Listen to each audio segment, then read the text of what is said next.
Today on Capitol Hill, a familiar battle line was drawn once again, as Congresswoman Jasmine Crockett delivered one of the clearest indictments yet of what she describes as a manufactured political spectacle. Ms. Crockett. Thank you so much, Mr. Chairman, and thank you so much to our witnesses for being here. Unfortunately, we are witnessing today yet another political stunt, plain and simple. Republicans are here drawing a clear line in the sand. They will stop at nothing to advance Donald Trump's agenda and the dangerous blueprint laid out in Project 2025, even if it means targeting the very groups that are working to protect our communities and support our law enforcement agencies. Let's be clear, my colleagues across the aisle have shown little to no interest in working with Democrats on real solutions for the American people. Instead of addressing pressing civil rights issues constituents actually care about, like wrongful deportations of U.S. citizens, ongoing efforts to undermine voting rights, or the serious flaws in our criminal justice system, this committee is spending its time holding a hearing with a title that sounds like it was ripped from a conspiracy blog. This hearing, How Leftist Nonprofit Networks Exploit Federal Tax Dollars to Advance a Radical Agenda. Really? I mean, when I listened to you, Mr. Chairman, who I do respect, I heard you say things about why is it that we're giving money in other places?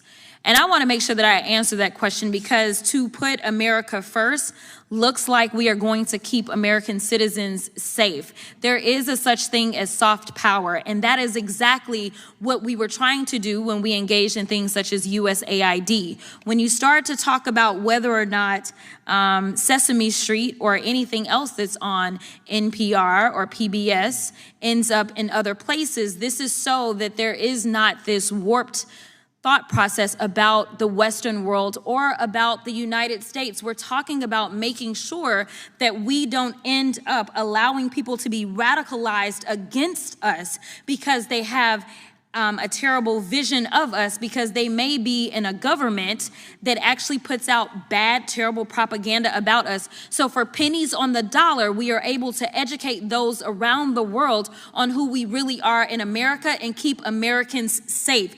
Soft power is real power, and it minimizes how much money we have to spend, say, on dropping bombs in countries at a random time without, say, congressional authority. But I digress.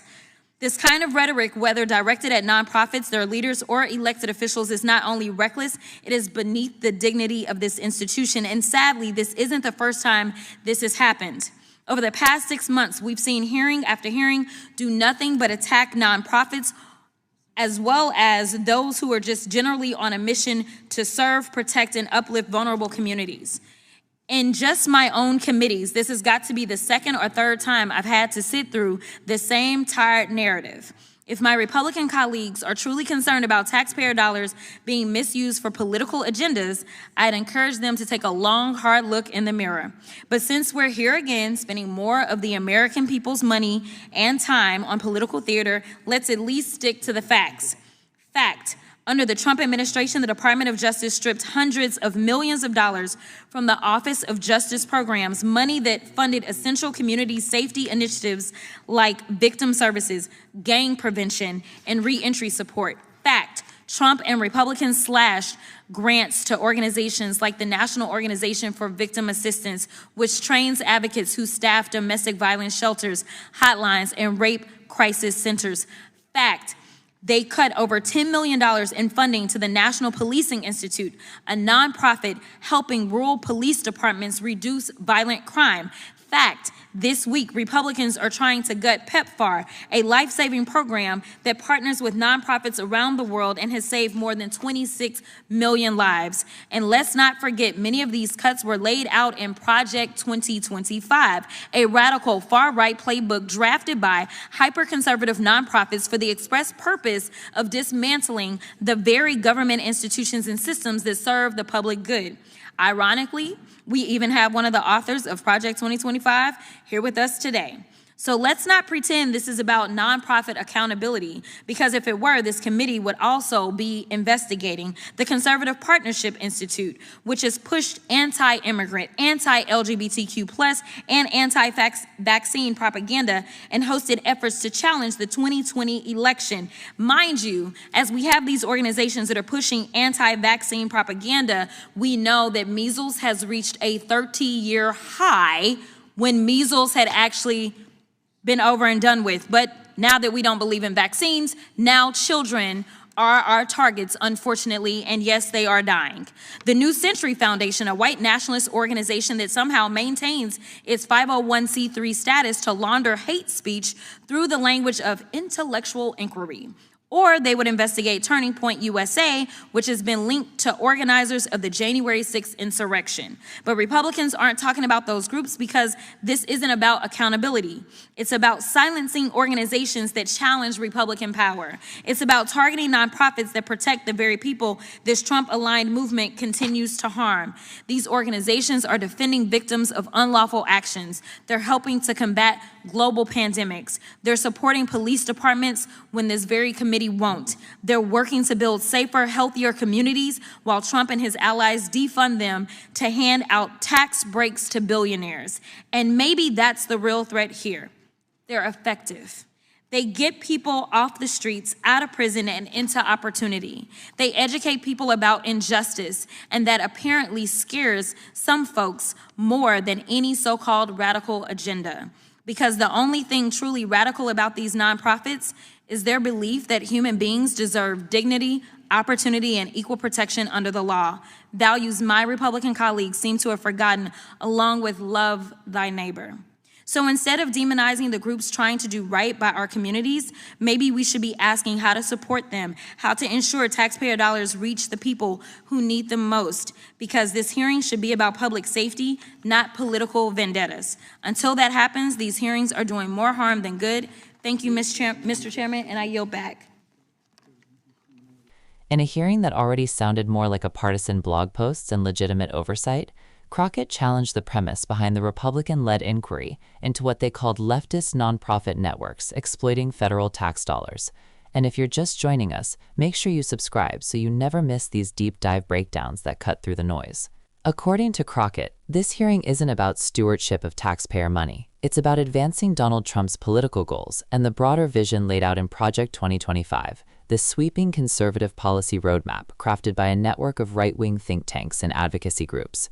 She argued that rather than focusing on issues Americans are truly grappling with, like wrongful deportations, voter suppression, or a strained criminal justice system, the committee has diverted its energy into what she framed as a conspiracy-fueled narrative targeting nonprofits. As she walked through her critique, Crockett offered viewers something crucial: context. America's engagement with global media, aid, and cultural programming isn't some frivolous ideological project, but a strategy long known as soft power, the use of education, storytelling, and humanitarian work to build alliances and counter extremist propaganda abroad. It is far cheaper, she explained, than warfare.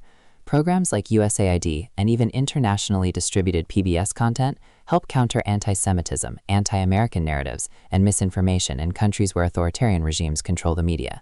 These are the kinds of diplomatic tools that historically reduce the need for military interventions. If you appreciate analysis that pulls back the curtain like this, remember to hit subscribe so you stay informed with every upload. But Crockett didn't stop with theory. She turned to hard numbers, accusing Republicans of ignoring their own track record of cuts to essential programs. Under the Trump administration, she said, hundreds of millions were stripped from the Department of Justice's Office of Justice programs, removing resources for victim services, gang prevention, and rehabilitation initiatives. Grants were slashed for domestic violence hotlines, rape crisis centers, and even rural police departments trying to reduce violent crime. This wasn't ancient history, she reminded the committee, but an ongoing pattern that now includes efforts to get PEPFAR, one of the most successful global health initiatives in modern history, credited with saving more than 26 million lives. And here's where viewers might have raised an eyebrow.